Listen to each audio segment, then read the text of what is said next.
सबसे पहली चीज़ ये है कि ज़माने से बिल्कुल अलहदा सोचना नहीं। कुछ लोग मायूस हो चुके हैं, जिस तरह की सियासत और हुकूमत पाकिस्तान के अंदर चलती आ रही है उससे मायूस हैं, खफा हैं, इसलिए वो अपना वोट भी डालना नहीं चाहते और नहीं डालते। आपके एक वोट की वजह से इस मुआशरे के अंदर इस्लाह हो सकती है या मुआशरे के अंदर ख़राबी पैदा हो सकती है। हर इंसान को बड़ी समझदारी के साथ ये काम अदा करना है। आपके पास एक अमानत है, आपने उसे हर हाल में अदा करना है। आप अगर मायूस हो के अपनी सोच समझ के मुताबिक ज़माने से अलहदा हो जाएंगे, जो एक कानून पाकिस्तान के अंदर बना हुआ है, तो ये एक फितने का ज़रिया है। अलहदा नहीं होना, ज़माने के अंदर जो कानून है, जो तरीका बना हुआ है, उसके ऊपर चलने की कोशिश करनी है। आपको एक इंतखाब का हक़ दिया गया है, आपने उसका सही इस्तेमाल करना है। और ये अमानत डालने से पहले, इंतखाब करने से पहले कम अज़ कम हर इंसान के जहन में ये ज़रूर होना चाहिए कि जिसे हम पसंद कर रहे हैं, मुंतखब कर रहे हैं, इसकी सरगोशियाँ मुसलमानों के लिए क्या हैं।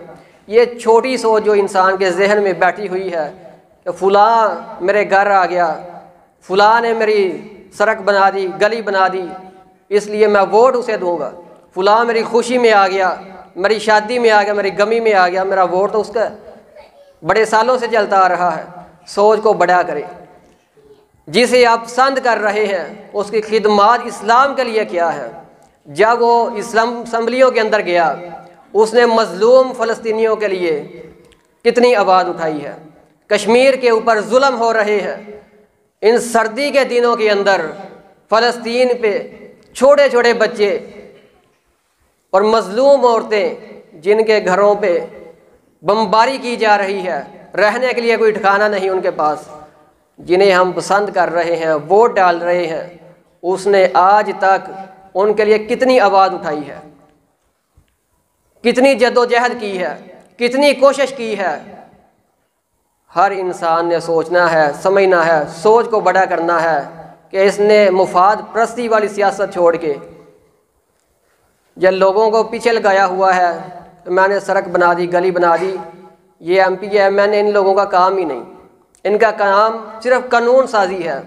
ये सारे काम बल्दियाती अदारों के हैं। इसलिए जब कोई वोट मांगने आए, वोट डालने से पहले आपने सोच को बड़ा करते हुए ये समझना है, ज़हन के अंदर बैठाना है कि इस इंसान से मुसलमान महफूज हैं, मुसलमानों का माल महफूज है, मुसलमानों की इज़्ज़त महफूज है। इसके ताल्लुकात इसराइल के साथ कैसे हैं, इसके ताल्लुकात अमेरिका के साथ कैसे हैं, इसके ताल्लुकात इंडिया के साथ कैसे हैं। ये तमाम बदबख्त मुल्क ऐसे हैं जिनसे मुसलमान महफूज नहीं।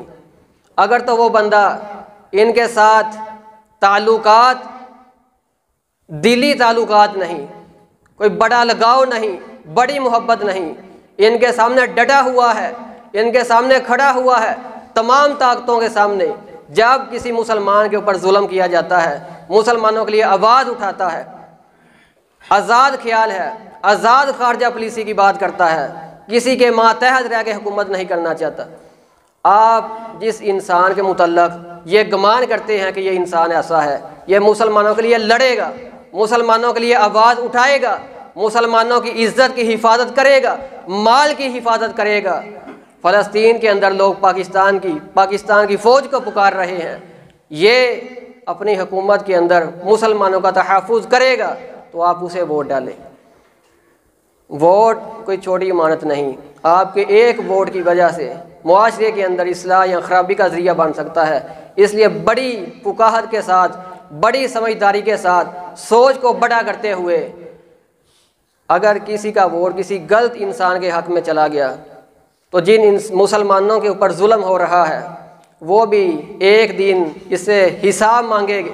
आप जो बंदा मुसलमानों को, ममालिक को नुकसान पहुंचा रहा है, अगर आपका वोट उसके हक़ में चला जाता है तो आप भी उस जालिम के साथ खड़े हुए हैं जो जुल्म को देखते हुए भी खामोश है। इसलिए हक़ का साथ देना है। जो आपके जहन के मुताबिक आपके जहन में आता है ये बंदा मुसलमानों के मुफाद में बेहतर है, उनके हक़ में बेहतर है, मुसलमानों के लिए आवाज़ का उठाएगा, इंशाअल्लाह रहमान आपका वोट उसका होना चाहिए। और ज़माने से अलहदा, बिल्कुल अलहदा नहीं होना, सोच अलहदा नहीं करनी, मायूस नहीं होना। इंशाअल्लाह रहमान एक वक़्त आएगा कि इंसान मुसलमान अपने अमाल भी जब दुरुस्त कर लेंगे, इंशाअल्लाह रहमान हज़रत उमर रज़ी अल्लाह ताला अन्हु जैसा हुक्मरान, बहादुर, लड़ने वाला, डटने वाला अल्लाह ताला मुसलमानों को अता करेंगे, जिसके ज़रिए जैसे पहले बड़ी फतूहात मुसलमानों ने की, इंशाअल्लाह रहमान एक वक़्त आएगा कि मुसलमानों की फतूहात का सिलसिला दोबारा शुरू होगा।